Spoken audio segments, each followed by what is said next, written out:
ಪತ್ರಕರ್ತ ಮಿತ್ರರಿಗೆ ಕೂಡ ಆತ್ಮೀಯವಾದ ನಮಸ್ಕಾರವನ್ನು ಸಲ್ಲಿಸಿದ. ಹುಬ್ಬಳ್ಳಿಯಲ್ಲಿ ನಿನ್ನೆಲ್ಲ ಮೊನ್ನೆ ಕಾಲೇಜಿನ ಆ ಒಂದು ಆವರಣದಲ್ಲಿ ನಡೆದಂತ ಒಂದು ಬೀಭತ್ಸವಾದ ಕೃತ್ಯ ಏನಿದೆ, BBV ಕಾಲೇಜ್ ಹುಬ್ಬಳ್ಳಿ, ಇಲ್ಲಿ ವ್ಯಾಸಂಗ ಮಾಡುತ್ತಿರುವ MCA ವ್ಯಾಸಂಗ ಮಾಡುತ್ತಿರುವಂತ ನಮ್ಮ ಸಹೋದರಿ ನೇಹಾ, ಆ ಏನು ಹತ್ಯೆ ಆದಂತ ಆ ಒಂದು ಸಹೋದರಿಯ ತಂದೆ ಏನಿದ್ದಾರೆ, ಅವರು ಕಾಂಗ್ರೆಸ್ನ ಅಲ್ಲಿ ಆಯ್ಕೆಯಾದಂತ ಕಾರ್ಪೊರೇಟರ್ ನಿರಂಜನ್ ಹಿರೇಮಠ ಅವರ ಪುತ್ರಿ. ಇವಳ ಒಂದು ಬೀಭತ್ಸವಾದ ಹತ್ಯೆಯನ್ನು ಫಯಾಜ್ ಅನ್ನತಕ್ಕಂಥ ಒಬ್ಬ ವ್ಯಕ್ತಿ ಮಾಡಿದ್ದಾನೆ. ಇದು ಜಿಹಾದಿ ಕೃತ್ಯವನ್ನ ನಮ್ಮ ಕರ್ನಾಟಕ ರಾಜ್ಯದಲ್ಲಿ ಮಾಡಿದ್ದಾರೆ. ಇದು ಬಹಳ ಒಂದು ಖಂಡನೀಯ. ಇದನ್ನು ಯುವ ಮೋರ್ಚಾ ಸುಳ್ಯ ಮಂಡಲ ಬಹಳ ಉಗ್ರವಾಗಿ ಖಂಡಿಸುತ್ತದೆ. ಇಂಥ ಕೃತ್ಯಗಳು ನಡೆದಾಗ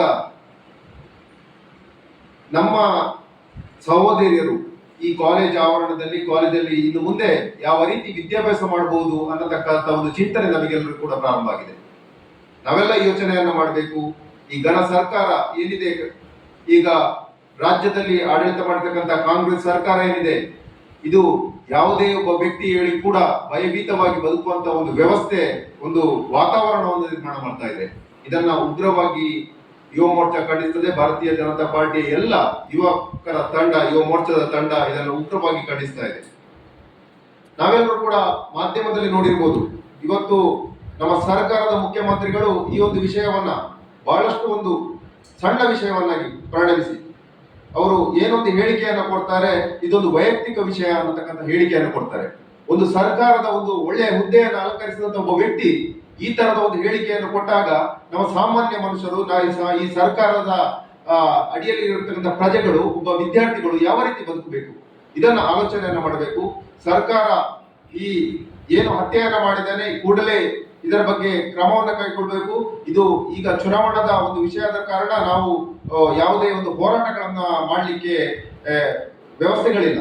ಇಲ್ಲಂದ್ರೆ ನಾವು ಬೀದಿಯಲ್ಲಿ ನಿಂತು ಹೋರಾಟವನ್ನು ಮಾಡಿ ಇದಕ್ಕೆ ಸರಿಯಾದ ಒಂದು ನ್ಯಾಯ ಕೊಡಿಸುವಂತ ವ್ಯವಸ್ಥೆಯನ್ನು ಖಂಡಿತವಾಗಿ ಯುವ ಮೋರ್ಚೆ ಮಾಡ್ತಾ ಇತ್ತು.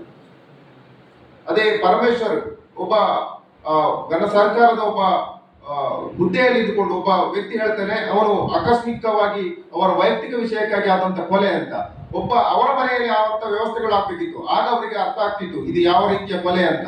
ಒಬ್ಬ ಕಾಂಗ್ರೆಸ್ನ ಅವರದೇ ಪಕ್ಷದ ಒಬ್ಬ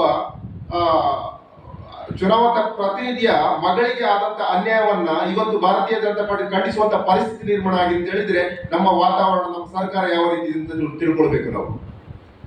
ಇದನ್ನ ಮುಂದಿನ ದಿನಗಳಲ್ಲಿ ಎಲ್ಲ ನಮ್ಮ ABP ಇರ್ಬೋದು, ನಮ್ಮ ಸಂಘ ಪರಿವಾರ ಇರ್ಬೋದು, ಯಾವುದೇ ಎಲ್ಲ ನಮ್ಮ ಪರಿವಾರ ಸಂಘಟನೆಗಳು ಬಹಳ ತೀವ್ರವಾಗಿ ಖಂಡಿಸುತ್ತದೆ. ಮುಂದಿನ ದಿನಗಳಲ್ಲಿ ಇದಕ್ಕೆ ಇಂಥ ಹೋರಾಟಗಳು ನಿರಂತರವಾಗಿ ಆಗ್ತದೆ. ಇಂಥ ಕೃತ್ಯಗಳು ನಡೆದಾಗ ಯೋಗೀಶ್ವರ ಮಾದರಿಯ ಸರ್ಕಾರ ಬರಬೇಕು ಅಂತ ಹೇಳಿ ನಾವು ಆಗ್ರಹವನ್ನು ಮಾಡ್ತಾ ಇದ್ದೇವೆ. ನಮ್ಮ ಮುಂದಿನ ದಿನಗಳಲ್ಲಿ ಇಂಥ ಸರ್ಕಾರ ಬರಲಿಕ್ಕೆ ಎಲ್ಲ ಯುವಕರು ಕೂಡ ಕೈ ಜೋಡಿಸಿ ಮುಂದಿನ ದಿನಗಳಲ್ಲಿ ಇದಕ್ಕೆ ತಕ್ಕವಾದ ಪಾಠವನ್ನು ಕೊಡ್ಲಿಕ್ಕೆ ನಾವೆಲ್ಲರೂ ಸಿದ್ಧವಾಗಿದ್ದೇವೆ. ಮುಂದಿನ ದಿನಗಳಲ್ಲಿ ಇಂಥ ಪರಿಸ್ಥಿತಿಯನ್ನ ಬರಲೇಬಾರದು. ಇಂಥ ಪರಿಸ್ಥಿತಿ ನಿರ್ಮಾಣ ಆದ್ರೆ ಮುಂದಿನ ದಿನಗಳಲ್ಲಿ ನಾವು ಹೋರಾಟ ಶತಸಿದ್ಧ ಅಂತ ಹೇಳುವಂತ ಮಾತುಗಳನ್ನು ಹೇಳ್ತಾ, ನಮ್ಮ ಯುವ ಮೋರ್ಚಾದ ಉಪಾಧ್ಯಕ್ಷರಾಗಿರ್ತಕ್ಕಂಥ ಲತೀಶ್ ಗುಂಡಿ ಅವರು ಮಾತಾಡ್ತಾರೆ. 2 ದಿನಗಳಿಂದ ನಡೆದಿರತಕ್ಕಂಥ ನೇಹಾ ಹಿರೇಮಠ ಅನ್ನತಕ್ಕಂಥ ವಿದ್ಯಾರ್ಥಿನಿಯ ಸಾವು ಕಳೆದ ತುಂಬಾ ವರ್ಷಗಳಿಂದಲೂ ಕೂಡ ಸಂಘ ಪರಿವಾರ ಹೇಳಿಕೊಂಡು ಬಂದಿದೆ. ಲವ್ ಜಿಹಾದ್ ಅನ್ನುವಂಥದ್ದು ನಡೀತಾ ಇದೆ ಅನ್ನುವಂಥದ್ದನ್ನು ಹೇಳ್ತಾ ಬಂದಿದೆ. ಜಿಹಾದ್ ಕೃತ್ಯಗಳು ನಡೀತಾ ಇದೆ ಅನ್ನುವಂಥದ್ದು ಹೇಳ್ತಾ ಬಂದಿದೆ.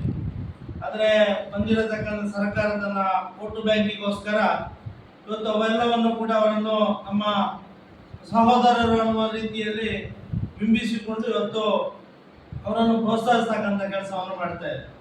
ಇವತ್ತು ನೇಹಾಳ ಹತ್ಯೆ ಆಗಿರ್ಬೋದು, ರಾಮನವಮಿಗೆ ಹೋಗಿ ಬಂದಂತ ಕಾರ್ಯಕರ್ತರ ಮೇಲೆ ಅಡ್ಡ ಹಾಕಿ ಅವರನ್ನು ಅಲ್ಲಾಹು ಅಕ್ಬರ್ ಅನ್ನತಕ್ಕಂಥ ಜೈ ಶ್ರೀರಾಮ್ ಅಲ್ಲಾಹು ಅಕ್ಬರ್ ಅನ್ನತಕ್ಕಂಥ ಘೋಷಣೆಯನ್ನು ಕೂಗಬೇಕು ಅನ್ನೋಂತ ಹೇಳುವಂಥದ್ದಾಗಿರ್ಬೋದು, ಅನೇಕ ಘಟನಾವಳಿಗಳನ್ನು ನಾವು ಈಗ ಮೊನ್ನೆಯಿಂದ ನಾವು ನೋಡ್ಕೊಂಡು ಬಂದಿರತಕ್ಕಂಥ ಹರ್ಷಿತಾ ಪುಣಾಚಾರ್ ಅವರಿಗೆ ಮಾಡಿರತಕ್ಕಂಥ ದೌರ್ಜನ್ಯ ಆಗಿರ್ಬೋದು, ಎಲ್ಲವನ್ನು ಕೂಡ ನಾವು ನೋಡ್ಕೊಂಡು ಬಂದಿದ್ದೇವೆ.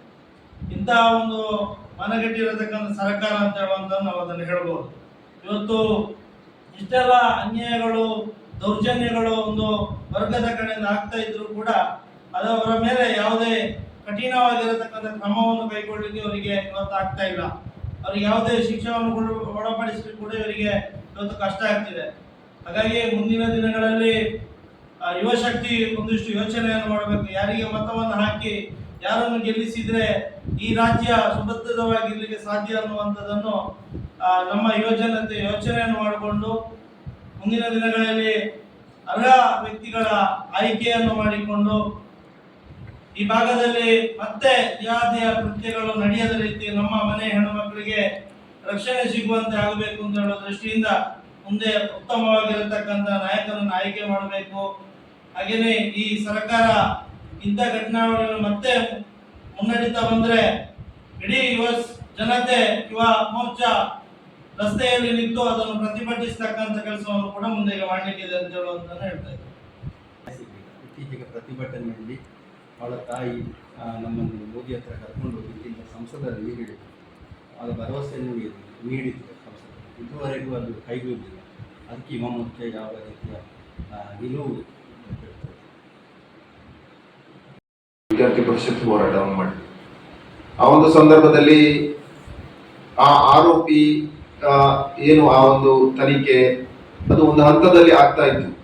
ಆಗ ಬಹಳಷ್ಟು ಸೂಕ್ಷ್ಮವಾದ ವಿಚಾರ ಒಂದು ಹಂತದಲ್ಲಿ ಆಗ್ತಾ ಹೋಯಿತು. ಆದರೆ ಮುಂದಿನ ದಿನಗಳಲ್ಲಿ ಅದು ನಮಗೆ ನೈಜ ಆರೋಪಿಯ ಪತ್ತೆ ಆಗಲಿಲ್ಲ. ಆ ತರದ ನಿರ್ಮಾಣಗಳು ನಮಗೆ ಮನಗಂಡು ನಾವೆಲ್ಲರೂ ಕೂಡ ಭಾರತೀಯ ಜನತಾ ಪಾರ್ಟಿಯ ನಾವು ಏನಿದ್ದೇವೆ, ನಾವು ಯುವ ಮೋರ್ಚಾದ ನಮ್ಮ ತಂಡ ಎಲ್ಲರೂ ಕೂಡ ಇದರ ಬಗ್ಗೆ ಹೋರಾಟವನ್ನು ಮಾಡಿದೆ. ಈಗ ಕೂಡ ಹೋರಾಟವನ್ನು ಮಾಡ್ತಾ ಇದೆ. ಅವರ ಜೊತೆ ಅವರ ಮನೆಯವರ ಜೊತೆ ಭಾರತೀಯ ಜನತಾ ಪಾರ್ಟಿ ಇದೆ, ಯುವ ಮೋರ್ಚಾ ಕೂಡ ಇದೆ.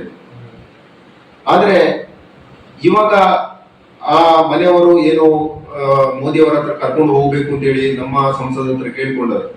ಅದು ಅವರು ಒಂದು ಹಂತದಲ್ಲಿ ಅದಕ್ಕೆ ಪ್ರಯತ್ನವನ್ನ ಮಾಡಿದ್ದಾರೆ. ಅದು ಏನು ಸರ್ಕಾರಕ್ಕೆ ಮುಟ್ಟಿಸುವಂತಹ ವ್ಯವಸ್ಥೆಯನ್ನ ಸಂಪೂರ್ಣವಾಗಿ ಮಾಡಿದ್ದಾರೆ. ಏನು ಅಲ್ಲಿ ಕೇಂದ್ರದಲ್ಲಿ ಏನು ಅದನ್ನು ಆ ವ್ಯವಸ್ಥೆಯ ಬಗ್ಗೆ ಆ ತನಿಖೆಯ ಬಗ್ಗೆ ಏನು ಮಾಡಬೇಕು ಅದನ್ನು ನಿರ್ಧಾರವನ್ನು ಮಾಡಿದೆ. ಈಗ ಅದು ಏನಿದ್ರು ಕೂಡ ಕಾನೂನಾತ್ಮಕವಾಗಿ ಹೋರಾಟ ಆಗ್ತಾ ಇದೆ. ಯಾವುದೇ ಸರ್ಕಾರ ಒಂದು ನೇರವಾಗಿ ಈ ವಿಷಯದ ಬಗ್ಗೆ ಏಕಾಏಕಿ ನಿರ್ಧಾರಗಳನ್ನು ಕೈಗೊಳ್ಳಿಕ್ಕೆ ಸಾಧ್ಯ ಆಗುದಿಲ್ಲ. ಮುಂದಿನ ದಿನಗಳಲ್ಲಿ ಕೂಡ ನಾವು ಈ ಹೋರಾಟದ ಹಿಂದೆ ನಾವು ಖಂಡಿತವಾಗಿ ನಾವಿದ್ದೇವೆ. ಈಗ ಏನು ಅವರು ಆರೋಪಗಳನ್ನ ಆ ಒಂದು ಹೋರಾಟಗಾರರು ಮಾಡ್ತಾ ಇದ್ದಾರೆ, ಇದು ನಿಜವಾದ ಆರೋಪಗಳಲ್ಲ. ನಾವು ಮಾಡ್ತಾ ಇರುವುದು ಈಗ ನಾವು ನಿಜವಾದ ಹೋರಾಟಕ್ಕೆ ನಾವು ಕ್ರಮಬದ್ಧವಾಗಿ ಏನು ಕೆಲಸವನ್ನ ಕೈಗೊಳ್ಬೇಕು ಅದನ್ನು ಖಂಡಿತವಾಗಿಯೂ ನಾವೆಲ್ಲರೂ ಕೂಡ ಮಾಡ್ತೇವೆ. ಸೌಜನ್ಯದ ಹೋರಾಟ, ಅವಳು ನಮ್ಮ ಮನೆಯ ಸಹೋದರಿ, ನಮಿಗೂ ನೋವಿದೆ. ನಾವೆಲ್ಲರೂ ಕೂಡ ಈಗ ಏನು ಅವರು ಅಭಿಯಾನ ಮಾಡ್ತಾ ಇದ್ದಾರೆ, ಇದು ನೇರವಾಗಿ ಕಾಂಗ್ರೆಸ್ ಮಾಡತಕ್ಕಂಥ ಷಡ್ಯಂತ್ರದಿಂದ ಮಾಡ್ತಿರುವಂತ ಒಂದು ಆರೋಪ. ಯಾವುದು ಅವರು ನೋಟಾ ಅಭಿಯಾನವನ್ನು ಮಾಡ್ತಿರುವಂತದ್ದು ನೇರವಾಗಿ ಯಾರು ಅಲ್ಲಿ ಹೋರಾಟದಲ್ಲಿದೆ ಅಲ್ಲಿ 100ಕ್ಕೆ 95% ಕೂಡ ನಮ್ಮ ಬಿಜೆಪಿ ಕಾರ್ಯಕರ್ತರು ಇರುವಂತದ್ದು ನಾವೆಲ್ಲರೂ ಗಮನಿಸ್ತೇವೆ. ನಾವು ಕೂಡ ಸೌಜನ್ಯ ಹೋರಾಟದಲ್ಲಿ ಭಾಗವಹಿಸುವಂತ ವ್ಯಕ್ತಿಗಳೇ. ಆದ್ರೆ ಇವತ್ತು ಅವರು ಅಭಿಯಾನವನ್ನ ಮಾಡ್ತಾ ಇರುವುದು, ನೋಟವನ್ನ ಅಭಿಯಾನ ಮಾಡ್ತಾ ಇರುವುದು ನಮ್ಮ ಹಿಂದೂ ವೋಟ್ಗಳನ್ನ ಮತ್ತು ಯಾರು ನೈಜ ಬಿಜೆಪಿಯ ಯುವಕರೇನಿದ್ದಾರೆ ಇವರೇ ಹೋರಾಟದಲ್ಲಿ ಭಾಗಿಯಾಗುವಂತ ನಾವೆಲ್ಲ ಮನಗಂಡಿದ್ದೇವೆ.